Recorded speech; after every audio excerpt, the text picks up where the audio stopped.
Hello everyone, my name is Colin McCrazy. Welcome back to the channel. We got another inbox question in today, and if you want to send your own, I have a link to the Google form in the description. You can choose whatever gameplay from whichever COD you would like to choose from.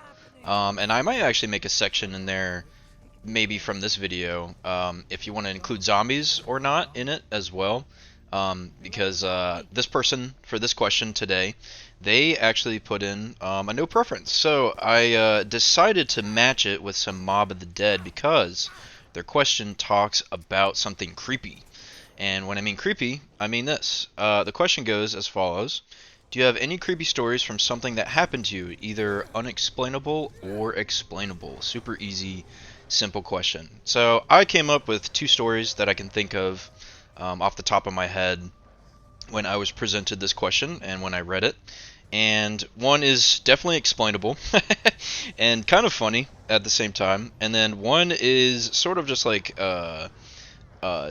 childhood reminiscence of, being a kid and being scared by things really easily. Actually, both these things happened when I was a kid, so I'll go into the first one as explainable. So there was a time where I have two brothers, two older brothers, and there was a time where one of them was having a sleepover down in our living room in our house, and I come and hang out with them in the morning after they had their sleepover, and we're all just chilling. I don't remember, maybe we're playing games on the TV or something, or watching a show, and my mom comes in and she gasps immediately, and I'm like, what happened? It's like one of those gasps where your mom goes like and it like freaks you out a little bit because it's like she saw a ghost or something, and then she starts laughing, and we're all kind of confused. I'm like, what's happening? And she says, who placed that funny little looking bat over there on the seal, on the window seal? And it was above like the fireplace. I don't know what you'd call that.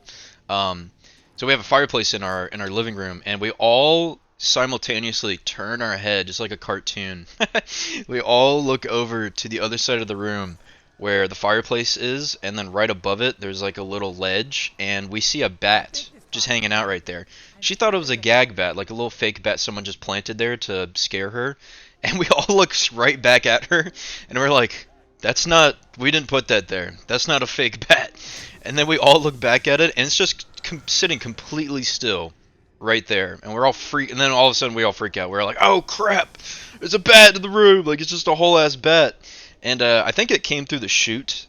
Someone didn't close the chute to the chimney, so it must have flown through the chimney and come in. And we never heard a thing, or at least like I wasn't hanging out with them when they were sleeping. So maybe during the nighttime at some point it just flew right in and took a little nap right there. And since it was the middle of the morning, it was probably sleeping, so it was just chilling right there. Just so unaware of like other people in the room, other little kids. I mean, we're all like, I'm probably maybe 6 or 7 years old. This was a really early memory. And my dad comes in and he's like, I got it. And he takes like a trash bag and scoops it up and throws them outside. So yeah, it got handled, but it was it was kind of funny. I was like, that was just a really random thing that happened. I was not expecting something like that, and that's kind of like a core memory I've had from that time. It was a little scary for a little bit, but seeing my dad handle it was like, okay, I'm safe. I'm not gonna get bit by a bat and contract rabies or turn into a vampire or something like that. And then my other story, it's a little longer, I would say. Throughout like my childhood when I was really young, I lived in a separate room, a different room from both my brothers. It was a smaller room that I eventually switched to take the bigger room, and I thought that was better. I thought I was getting like a lot out of that because it was a bigger room. It was towards the front of the house, and I enjoyed that room better. And I was like, I want more space in my room. But before that, I was in a different room, and I had this quilt. It was like a really old knitted quilt that one of my grandmothers, I don't remember which one, knitted for me when I was a baby. This was basically my baby room. And I had a bunk bed, and I would sometimes sleep on the top of the bunk bed. And whenever I did, the quilt was hung like right up there next to the top of the bunk bed on the wall.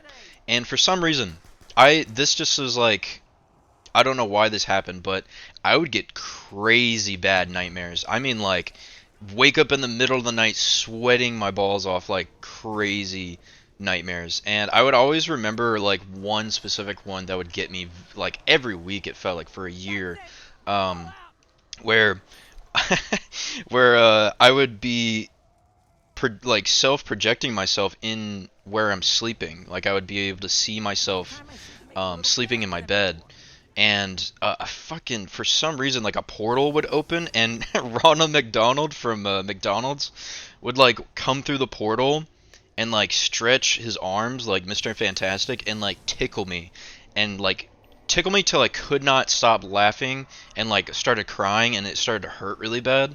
And I was a really ticklish kid, so this was torture for me. I hated it. And I would freak out. I would be like, "Oh my god," like it felt so real. It felt like someone was really touching me. And I would just wake up in a sweat and I'm like, "Holy crap, what happened?" And this happened consecutively, like quite a while before I eventually had my mom at least like put away the quilt, and I think that helped a lot. A couple times before that, though, when I still had the quilt on the wall and I was still having those nightmares, I had a closet at the foot of my bed where it was like a double door where it would open up. And I was terrified of that closet too whenever I went to sleep. I would keep that thing shut every night. I swear. I would make it a routine. I go brush my teeth, I shut the door, I turn on my fan, I make sure that door is closed. Because I do not want that door open. I don't like having open doors whenever I sleep, and I still do that. I really, it's kind of like a, I don't know, like a subconscious thing. I don't like having access to my room when I'm trying to sleep, so it became a habit, and I cut off the door. I would always close it as my routine to go to bed. And sometimes when I would close it, and I would wake up from those nightmares like barreling sweat, I would, the first thing I see when I lift my head and look out of the bed is the foot of my bed where the closet is. And I swear to God, one time that door was open. That thing was at least creaked a good bit open to where it looked like someone opened it and then left it to like after they grabbed something out of it. And I was like terrified because I'm like, I know I closed that door. I did not keep that door open. So it terrified me so bad that I just kind of tried to crawl back in my bed and go back to sleep.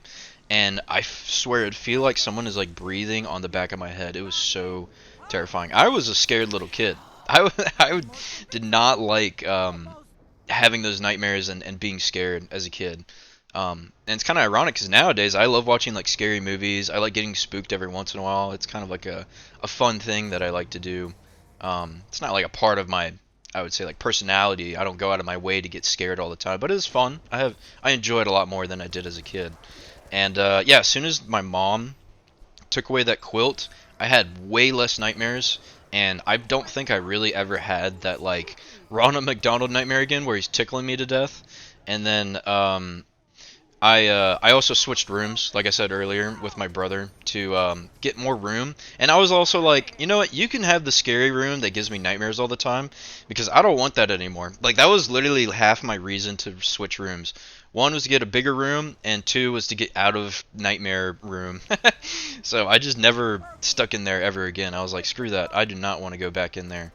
And I still had nightmares, obviously, as a kid, like throughout my childhood and even like as a teenager and as an adult, but way less frequent than that. And you could say what you want. I just feel like that tied in with that quilt in that room a lot. It just like really influenced bad dreams for some reason. Maybe I should have gotten what are those things called? What are they called? The little dream capture things, and put it on my wall or something. But I didn't know about those when I was a kid, so I would have definitely bought one or at least made my own if I knew about that.